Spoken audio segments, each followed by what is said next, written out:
আমার চেতনা চৈতন্য করে দে মা, চৈতন্যময়ী। আমার চেতনা চৈতন্য করে দে মা, চৈতন্যময়ী। তোর ভাবসাগরে ভেসে আমি, তোর ভাবসাগরে ভেসে আমি হব মা তোর পদাশ্রয়ী। আমার চেতনা চৈতন্য করে দে মা, চৈতন্যময়ী।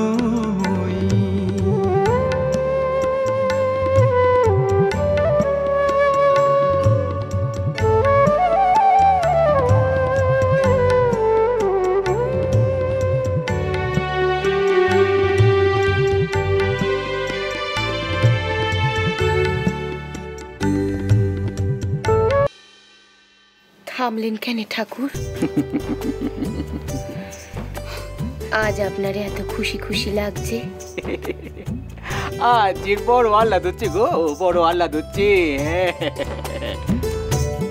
আজ একজনের মরণ হবে গা। ও কি কথা ঠাকুর? আপনি আজ মরণের কথা বলছেন কেন? আপনি তো মরণের কথা বলেননি। আজ সে মরুক তাই যাই গো, যাই। আজ সে মরে নতুন এক জীবন পাবে গো, নতুন এক জীবন। এর জন্য মরণ যে আজ মরতেই হবে। না না ঠাকুর, বিধি যদি আজ কারোর কপালে ওই মরণের কথা লিখে থাকেন, তবে আপনি আমার আয়ু দিয়ে তার জীবন বাঁচাবেন।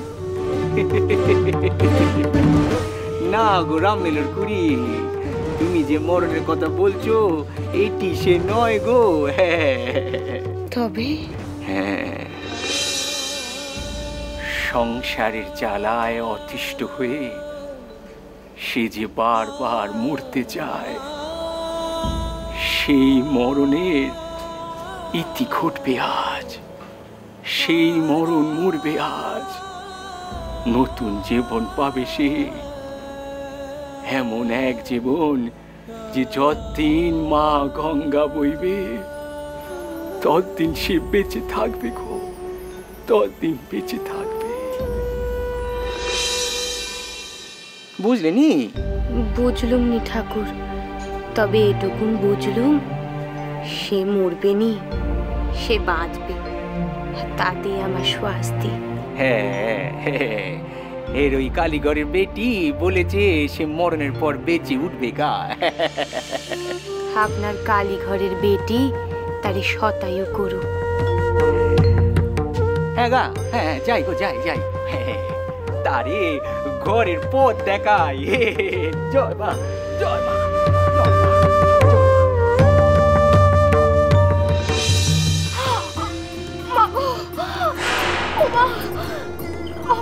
পেটে আবার বেদনাটা উঠলো কেন মাগো? ভাগ্যিস ভাগ্যিস তিনি থাকতে এই বেদনাটা ওঠেনি, না হলে তিনি হয়তো এখানে থাকতেন আর তার ঘরের পথ দেখাতেন কেমনে।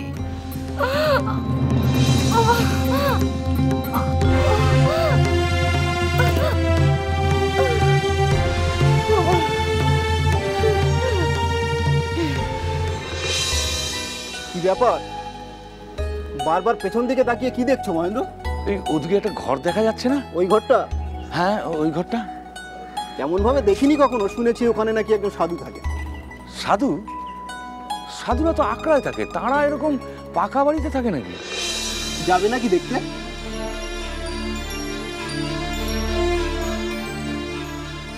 ঈশান কবরেজ ভাইয়া চেনে ওই সাধুকে। জামাইবাবু কোথায়? আগে তো বলেননি তিনি। তুমি সাধু সন্ন্যাসী মানো না, তাই হয়তো বলেননি। দক্ষিণেশ্বরে একজন আছেন, লোকে তাকে পাগল বলে, মানে ভাষা ভাষা আমি শুনেছি। আচ্ছা ইনি কি তিনি? সম্ভবত। ও তার মানে কেশববাবু যে মানুষটাকে গ্লাস কেসে রেখে ফুল দিয়ে পুজো করার কথা লিখেছেন, ইনি তিনি? তেমন কেউ এখানে আছে বলে তো আর জানা নেই, তবে তার সঙ্গে দেখা করার আমার কিন্তু কোনো ইচ্ছে নেই। আমি একটু ঘুরেই মন্দিরে পুজো শুরু হলে ওখানে যাব। চলো ততক্ষণে আমরা একটু গঙ্গার ধারে ঘুরে আসি।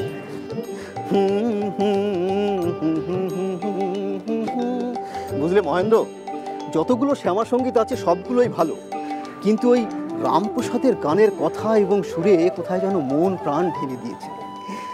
জানি এসব গান শুনতে তুমি পছন্দ করো না, ব্রহ্মসঙ্গীতে তুমি বেশি আনন্দ পাও, কিন্তু রামপ্রসাদের গানের কথাগুলো তুমি যদি ভালো করে পড়ো তাহলে দেখবে মা বিশ্বেশ্বরীকে কেমন মেয়ের মতো করে দেখেছেন, মেয়ের মতো করে ডেকেছেন। হ্যাঁ, রামপ্রসাদের গান শুনে মা জগজ্জননী স্বয়ং তার মেয়ে হয়ে এসে তাকে বেড়া বেঁধে দিয়েছিলেন। হ্যাঁ, সে কথা জানো তো মহেন্দ্র? কোথায় গেল মহেন্দ্র? ওই ঘরের দিকে গেল না তো? ওই দিকে বারবার তাকাচ্ছিল, নিশ্চয়ই ওই ঘরের দিকে গেছে। একে মাস্টার, তারপর কবি সাহিত্যিকের মন। পরখ করে দেখতে গেছে লোকটা সাধু না পাগল। ভালো করে দেখবে, তারপর ডায়েরিতে কলম দিয়ে আঁকবে। মহেন্দ্র পারেও বটে। যখন একবার হরি নামে রাম নামে চোখে জল আসে, তখন জানবে তখন আর সন্ধ্যাদি কর্মের কোনো প্রয়োজন হয় না। তখন বুঝবে যে কর্মত্যাগের অধিকার তোমার হয়েছে। কর্ম তখন মন থেকে আস্তে আস্তে চলে যাবে। তখন শুধু রাম নাম করবে কিংবা হরি নাম। আর যদি কিছু না হয়, ওঙ্কার জপ করবে। সন্ধ্যালয় হয় গায়ত্রীতে, আর গায়ত্রী মিশেছে ওঙ্কারে। জয় মা। এই ঘরে কে আছেন? জয় কে সেই মহাজ্ঞানী? তিনি নিশ্চয়ই বেদ, শাস্ত্র, পুরাণ সবগুলি খেয়েছেন। শোনো, তোমাদের একটা গল্প বলি। এই দেখো দেখি, সন্ধে নামতে চলেছে। দাঁড়াও দাঁড়াও দাঁড়াও, আলো জ্বালতে হবে, মায়ের পুজো শুরু হবে যে। তুমি এখানে, আর আমি তোমাকে খুঁজে বেড়াচ্ছি। চলো চলো, ওইদিকে ওইদিকে ওইদিকে মন্দির, এদিকে চলো চলো। এসো এসো এসো, আরে তাড়াতাড়ি এসো এসো মহেন্দ্র, এসো। এখনই আরতি শুরু হবে, খুব আনন্দ পাবে তুমি, দেখবে। মন আমার উতাল পাতাল হচ্ছে সিদ্ধেশ্বর।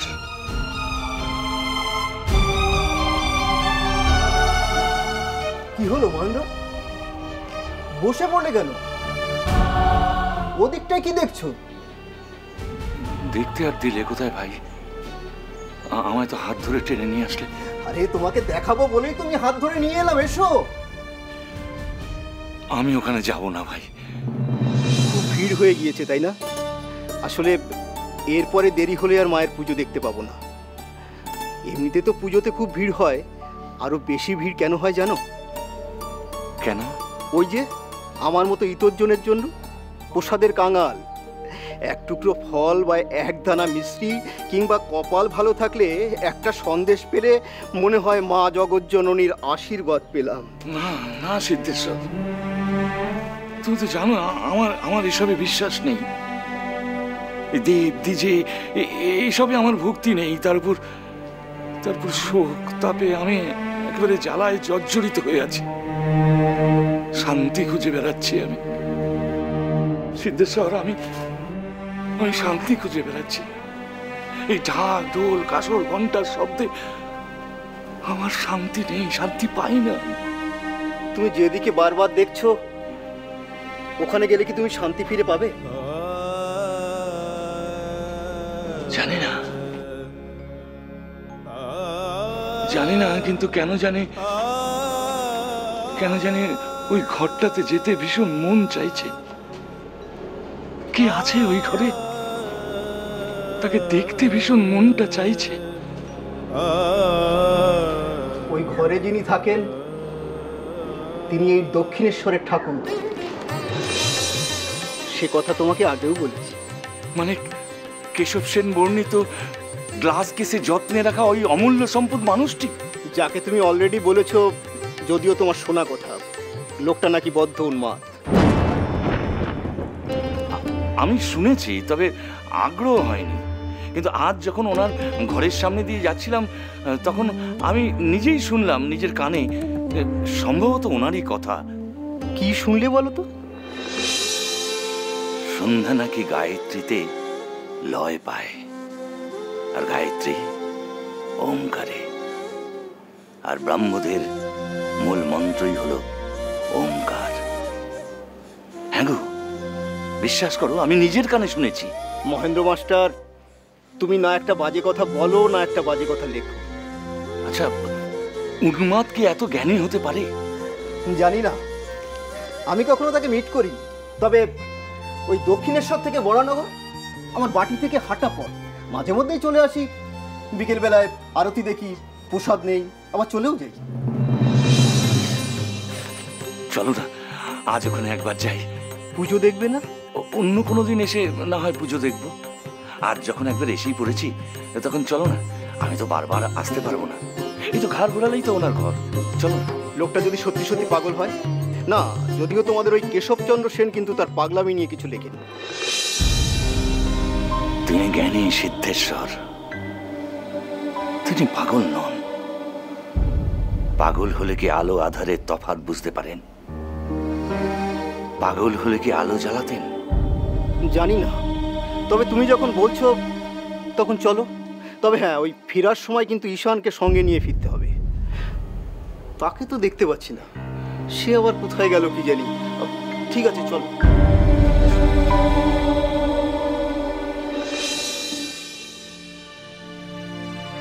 বেদনা কি বেশি হচ্ছিল মা? হ্যাঁ, মা বলছেন হ্যাঁ। কখন থেকে বেদনা হচ্ছিল পেটে?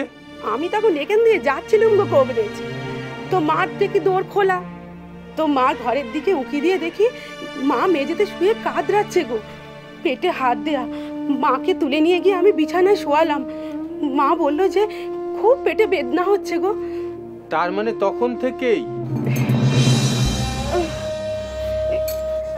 হঠাৎ মোচতে মার মুখখানা তখন একেবারে কালি হয়ে গেছিল গো। আমি তখন কি করি, কাকে ডাকি? হঠাৎ মনে হলো যে আপনি তো এখান দিয়েই গেছেন মন্দিরের দিকে। আমি তখন ছুটে গিয়ে আপনাকে মন্দির থেকে ডেকে নিয়ে এলুম।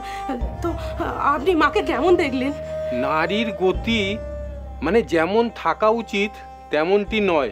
নারীর আর কি দোষ? সব দোষ তো মায়ের। দেখো মা, কবরেজকে সব খুলে বলতে হয়। দেখো কবরেজ বাবা, মায়ের খাওয়া দাওয়ার কোনো ঠিক নেই। সবাইকে খাইয়ে তারপর কিছুটি মুখে দেয়, তাও আবার সূর্যি ডোবার পরে। ভাতের তো ধার ধারেন না। তা বললে তো হবে না, নিয়মিত খেতে হবে, শরীরকে আরাম দিতে হবে। সে আর হয়েছে, মা কিনা দেবে নিজের শরীরের আরাম? কেন দেবেন না? নিজের শরীর কি শরীর নয়? সে কথা তেনারে বোঝাবে কে? বাবা তো নিত্য দিন বলে যে ঠিক মতো খাওয়া দাওয়া করো, সে কথা শোনে কে? দুপুরের পাট চুকলে রাতের খাবারের বন্দোবস্ত করতে একেবারে উঠে পড়ে লাগে। কি বলবো কবরেজ মশাই, ভিজে চুল শুকাবার সময়টুকু পর্যন্ত পায় না। তুই থাম তো বিন্দে, এখন আমার ব্যথা নেই। শোনো কবরেজ মশাই, শোনো, এখন ব্যথা নাই মানে কি রোগ নাই? ঠাকুর জানেন মায়ের শরীরের কথা? না তো। ও বিন্দে, তেনারে বল না ওই সামান্য পেটে ব্যথা ও সেরে যাবে কোনে। এই ঠাকুরে জানাবার কোনো দরকার নেই। আপনাকে আমার কথা শুনে চলতে হবে মা। আপনি বলুন তো বাবা, কি করতে হবে? আমি যদুর মাকে সব বলে দেবো, সে ঠিক মতো মায়ের নজর দেবে। আর আপনি যা যা বলবেন সে ঠিক মতো সব করবে। আপনি বলুন কবরেজ মশাই, আপনি বলুন। খালি পেটে থাকা চলবে না, বেলা করে খাওয়া চলবে না, খাটাখাটনি মানে বেশি ভারী জিনিস না তোলা, যেমন ধরো কলসি বালতি করে জল বয়ে আনা, এই সব। ও বিন্দে, তেনারে বল আমার কিচ্ছুটি হবে না। কিছু না হয় সেটাই তো আমরা চাই, কিন্তু সাবধানে থাকতে হবে তো। থাকবে থাকবে বাবা, সাবধানে থাকবে, মা একদম সাবধানে থাকবে। এবার আমি যাই বিন্দে, মাকে দর্শন করতে এসেছিলাম, তুমি ডাকলে তাই এই মাকে দর্শন করে গেলাম। আসি মা।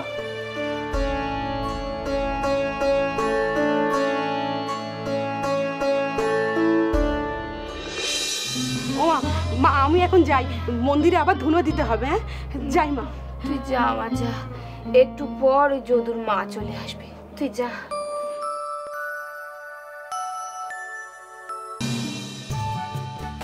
তোমরা কে গা? আচ্ছা মা, সাধু কি এই ঘরে থাকেন? মোলো যা, এখানে আবার সাধু কে গা? আমরা ঠাকুরের কথা বলছি মা। তিনি আবার সাধু হলেন কবে গা?